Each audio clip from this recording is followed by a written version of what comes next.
Hello বন্ধুরা, আশা করি তোমরা অনেক ভালোই আছো। তো আজকে আমাদের বাড়িতে কি রান্না হয়েছে চলো একটু তোমাদের দেখানো যাক। মা, কি রান্না করেছো একটু দেখাও তো।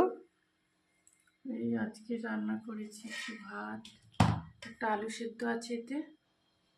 ভাতটা আমি ডেচকিতে ঢেলেই রাখি, তবে সব ভালো থাকে, বুঝেছিস। আর একটু আলু ভেজেছি, আর একটা করেছি পালং শাক আলু বেগুন দিয়ে একটা তরকারি, সবুজ সবুজ। আর এখানে আছে একটু ডিম আলু অল্প একটু মাংস দিয়ে তরকারি। আর এখানে আছে স্যালাড, পেঁয়াজ কাঁচা, এই পেঁয়াজ আর শসা। তো বন্ধুরা, আশা করি তোমাদের এই রান্নাটা খুবই ভালো লেগেছে। তো কমেন্ট বক্সে কমেন্ট করে জানাতে ভুলবেন না।